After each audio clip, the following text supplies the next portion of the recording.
My name is David Harris and Mənim adım David Harris'dir və mən təxminən 50 ildir ki, beynəlxalq diplomatiya sahəsində çalışmışam. Çox şanslıyam ki, aktiv fəaliyyətim dövründə dəfələrlə Azərbaycana səfərlər etmişəm. Hələ uzun illər öncə mən bir neçə səbəbə görə Azərbaycana maraq göstərməyə başladım. Mən uzun illər Sovet İttifaqına qarşı mübarizə aparmışam. Orada dərs deyərkən Sovet İttifaqından deportasiya olunmuşdum.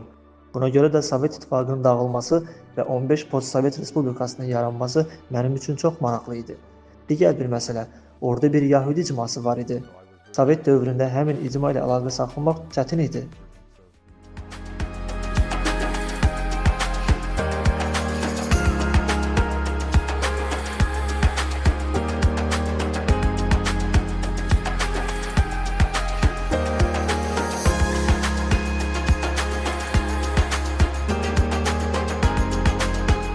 third, I was interested in Azerbaijan's place. Bunlarla yanaşı, mən Azərbaycanın Qafqaz regionundakı mövqeyi və yaxın şərqə çıxışı ilə maraqlanırdım. Xüsusilə də İsraillə münasibətləri zamanla necə inkişaf etdiyini diqqətlə izləyirdim. Düzünü desəm, Azərbaycana neçə dəfə səfər etdiyimi artıq xatırlamıram. Yeganə peşmançılığım odur ki, həmişə Bakıya getmişəm, amma ölkənin digər bölgələrini görmək imkanım olmayıb. Ümid edirəm ki, bir gün bunu da edəcəm. Actually, I first met Mən Prezident Əliyevlə ilk dəfə Davosda, Dünya İqtisadi Forumunda tanış olmuşam. Bu təxminən 20 il əvvəl baş verdi. Məhz orada o məni Azərbaycana dəvət etdi. Onunla görüşlərim istər Davosda, istər Bakıda, istərsə də başqa yerlərdə həmişə çox maraqlı və düşündürücü olub. Bir çox insan Prezident Əliyevi təcrübəli strateji analitik kimi görür və mən bununla razıyam. Etiraf edirəm ki, mən həmişə onunla söhbətlərimdən zövq almışam.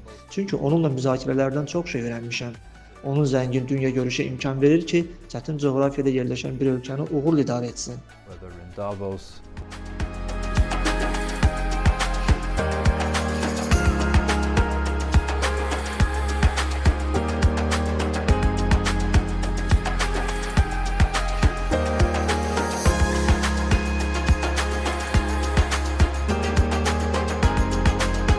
Azerbaijan is this very unique blend of Azərbaycan müasirlik və ənənənin unikal qarışığı olduğu bir ölkədir.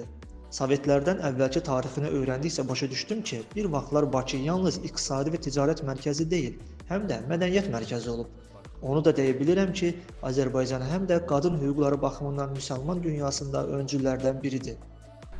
being Jewish and being a lifelong friend of Israel. Bir Yahudi olaraq və İsrailin dostu kimi çətin coğrafiyada yerləşən ölkələrə xüsusi simpatiyam var. Azərbaycan da belə ölkələrdəndir. Şimalda Rusiya, cənubda İran. Bu mürəkkəb münasibətləri idarə etmək asan deyil.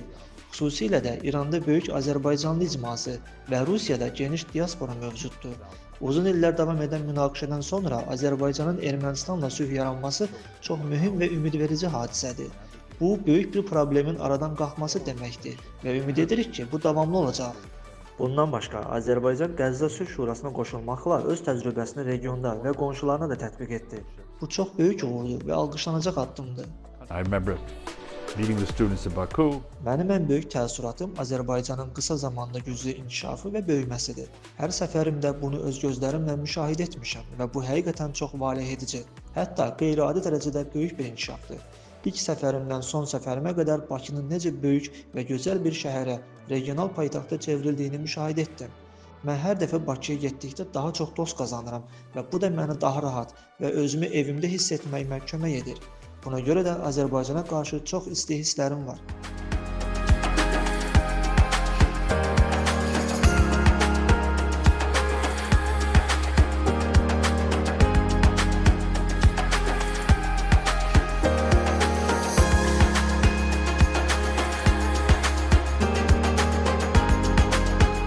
Azerbaijan was not a country well known in the United States. ABŞ-də Azərbaycanın tanınması əvvəllər çox zəif idi. 1991-ci ildən əvvəl çox az Amerikalı Azərbaycan haqqında məlumatlı idi.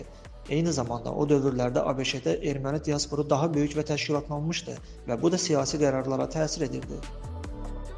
We're here to tell you that there is a country in the South Caucasus. Bizim mövqeyimiz o idi ki, ABŞ Azərbaycanı daha yaxşı tanımalıdır. ABŞ-yə bildirmək istəyirdik ki, Cənubi Qafqazda strateji əhəmiyyətli, ABŞ maraqlarına simpatiya göstərən bir ölkə var. Azərbaycan həm də zəngin enerji resurslarına malikdir. Ən önəmli cəhətlərdən biri isə Azərbaycanın dini tolerantlıqdır. Yahudi icması 2000 ildən çox, bəlkə 2500 ildən artıq burada yaşayır. Azərbaycan müsəlman çoxluğa malik olsa da, Yahudilərin təhlükəsiz və rahat yaşadığı nadir ölkələrdən biridir.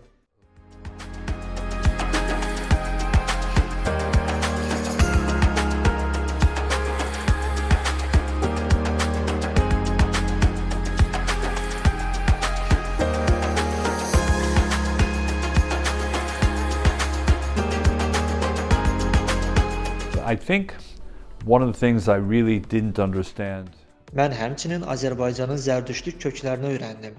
Bu ölkənin həm ənənəvi, həm də müasir cəmiyyət olduğunu daha yaxşı anlamağa kömək etdi.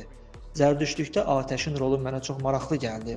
Ot, alov sadəcə təhlükə və ya yemək bişirmək üçün deyil, həm də ritual, inanclarla bağlıdır. among many things that I was able to take. Mənim evimdə Azərbaycandan gətirdiyim xatirələr, xalçalar və digər suvenirlər var. Bunlar mənə səfərlərimi xatırladır. Yaxın keçmişdə mən Ada Universitetində dərs deməyi planlaşdırırdım. Belə bir dəvət almışdım. Daha əvvəllər oradakı tələbələrlə ünsiyyətdən çox təsirlənmişdim. Onlar ingilis dilində çox gözəl danışır, sərbəst və dərin müzakirələr aparırdılar. Təəssüf ki, ailəvi səbəblərə görə bu plan baş tutmadı, amma gələcəkdə bunu etmək istəyirəm və yenə də Azərbaycana geri dönmək arzusundayım. My advice to ABŞ-də olan Azərbaycanlı gənclərə məsləhətim odur ki, təşkilatlansınlar. Vahid səs yaradın. ABŞ üçün Azərbaycanın əhəmiyyətini izah edin. Xarici siyasət hisslərə yox, maraqlara əsaslanır. Diaspor ABŞ-də Azərbaycanla əlaqələri gücləndirməlidir, qeyri-partisan olmalı və səbirli olmalıdır. Bu proses uzun çəkə bilər, amma nəticələri dəyərlidir.